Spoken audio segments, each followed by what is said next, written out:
Everybody's talking the beautiful South. Now it is 10 minutes to 9, and I am joined by Aaron, Luke, and Beth, who are here to launch their brand new short film of Buccaneers and Bandits. Welcome to the show. Hello. Great to be here. It's lovely to have people in the studio. Normally I'm lonely, so it's great to see you all. So what can you tell us of Buccaneers and Bandits? I mean, what a great name. Of Buccaneers and Bandits is it's a meta-comedy short film that we filmed right here in Goodrington over the last couple of weekends. And to really explain of Buccaneers and Bandits, we have to kind of explain the idea behind it. So as a writer, when I tend to sit down in my studio and do my writing, I like to have a muse. So unlike other filmmakers, I tend to choose an actress or choose an actor that I want to bounce off of. And I like to not audition them, but kind of see who they are as a person and see how I'd like to use them in the medium. Sure. And I got talking to Beth one evening, and we started to discuss this real-world history person who's called Catherine Therers, who was a British highwaywoman. Okay. And she really existed in real life. And not a lot is known about how she died, but we do know that it's from a mysterious shotgun blast. So we kind of wanted to take that as a leaping off point, and we thought there's great potential there for comedy. So as Beth and I started to discuss kind of where we'd go with this, we decided that we wanted to invent a sort of child for her who was learning the trade from her mum and kind of accidentally caused that shotgun blast to go off. And wow, okay. Yeah, and so is now kind of going on this really kind of whirlwind adventure to try to make her mum proud and live up to her legacy, because she caused the, sort of her termination, and she goes on this sort of meta-comedy adventure where she tries to sort of live in her mother's shadow, and it's an interesting one. A lot of things happen along the way. At one point she discovers that she needs a crew because she hasn't got enough hands for these heists, and she comes across two pirates and very quickly has them be her crew members. And amazing. There's a lot of silliness to it as well. Like, as I said, it's a meta-comedy, as well as being one of the co-directors of the actual film. I actually play the director in the film as well. Oh, wow, okay. So that's where the meta element comes in. Yeah, sure. And throughout her adventure, I'm kind of narrating to her what she's supposed to be doing, and she's giving me kind of a lot of attitude. Great. Kind of stuffy sort of aristocratic kind of director who's kind of like, no, you need to be here and you need to be there when I tell you to, and she's like, yeah, screw that, I don't really want to do that. Amazing. And you said it was a short film. I mean, that's a lot to pack into a short film. Yeah, absolutely. Yeah, we filmed it over 2 days. Over 2 days. We stayed at the Waterside Caravan site over near Goodrington, who are absolutely fabulous and fully supporting us 100% on It making was. our film. Not questioning us when we came out in rather interesting costumes. I think it was just amazing to be staying at this caravan park, wake up and roll onto set. It was just a privilege. Yeah, I can imagine. And it's lovely that it's also local as well. And with that in mind then, I know that you're wanting to take it on the sort of film festival circuit. So where is your aspirations to where you can take it, and is there any chance that anyone locally or internationally even could view it? I mean certainly there's a range of wonderful festival options both in our own country and internationally. There's a whole host of ones that would be absolutely fantastic for this kind of comedy and would be really interested in seeing us, especially with it being the sort of debut project of my new production company. Where we would definitely like to support more local festivals as well. So there's the RS Film Festival, the Real Social Film Festival, which runs annually in Bristol. Have always been very wonderful to Southwest-based filmmakers. But certainly with this one, we feel like we've got something very special, and I think that the wider audience that we can get, the better. The better, yeah, absolutely. And obviously it centres around the character Greta. Yep. Which is played by yourself, Beth. Yes, she was, yeah. So what can you tell us about the character? So Greta is a highwaywoman. She is trying to live up to the legacy of her mother, who is this phenomenal woman. I kind of ended up doing a bit of a rabbit nosedive into her history, which is fascinating. Do research her if you can. And it's this lovely kind of balance between wanting to live up to her mother's name as well as finding her own name and finding her own story. And it's that kind of parallel of that how my mother did it isn't quite how I want to do it, but I don't want to let my mum down because I did kind of accidentally shoot her. That's the best way to say it, yeah. But it's also like, it was one of the fun things about the shoot is the fact that she's very, very childlike, and she's very, very... She's probably one of the most physical characters I've ever played in my career. She was so physical. The first day of shooting is literally me running up and down a hill with this huge sack on my back, and just... They were like, can you make it sillier? And I'm like, sure. No need for a gym membership. No, definitely not that day. That's amazing. And with the character being so physical, as you said, that, you know, the most physical character that you played, what sort of lengths did you have to go to with your research to sort of, you know, manage that? I'm very different when it comes to some roles. Some roles, I very much take what I see on the script and I kind of build it from there. And I have discussions with the writer or with the director and kind of go, okay, this is what I'm thinking, yes or no, and we have a discussion. Or sometimes it's very much, I kind of get free reign with the character and I can figure it out on as we go. And I'm like, oh, okay, that's cool. With Greta, it was a little bit of research about her mother and finding out just about highway women, not that there were many, and highway men, and thinking, okay, that's the legacy that she's got. What is that going to do to Greta? How is that going to affect her decisions, and as well as her physicality? And then when I had a lovely discussion with Aaron, and he went, she's just basically a kid.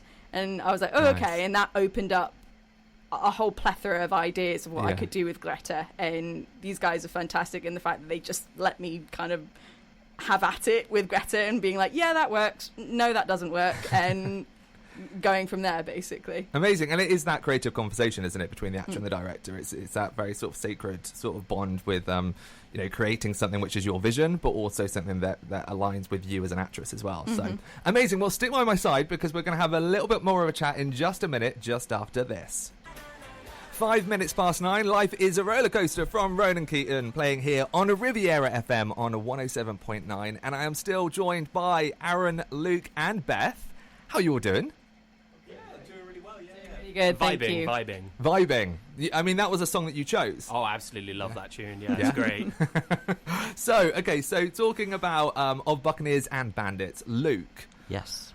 What if you had to summarise it in 5 words? Putting you on the spot here. If you had to summarise it in 5 words, what would they be? Pirates, robberies, mannequins, chaos, rain. Wow. I completely put you on the spot there. You did really well. And I mean, it does summarise it. So, obviously, like you said earlier, Aaron, that it's based on a true character. Yeah. When you're sort of writing something like this, obviously there has to be a lot of truth in it. So how much pressure do you feel as a writer to make sure that you're sort of conveying that character with the weight that it really deserves? Well, I think that initially what you need to, the word that's most important when it comes to, say, adding real world history or creating your own original stuff is authenticity. Yeah. That as long as they're real characters that people can relate to, you're pretty much safe across the genres. So as long as you keep that as your core rule when you're writing and you make these relatable characters who are realistic, you know, they're not two-dimensional, they have a full character arc, I think you're pretty safe across the whole genres. Now, what I'm most grateful for is the fact that I specialise in writing comedy and making sure that it's grounded at the same time as having its silly moments. So it's something that you can follow as a tangible story, but then have these kind of 2 or 3 moments throughout the story that really make you howl and are quite silly. Yeah, sure. And again, just focusing on those characters, making sure they're real and relatable, like Greta, making sure that, you know, anybody listening can follow her journey and feel like they're there with her, that they could even themselves be Greta, was very, very important. And that's something that Beth was able to do really, really well.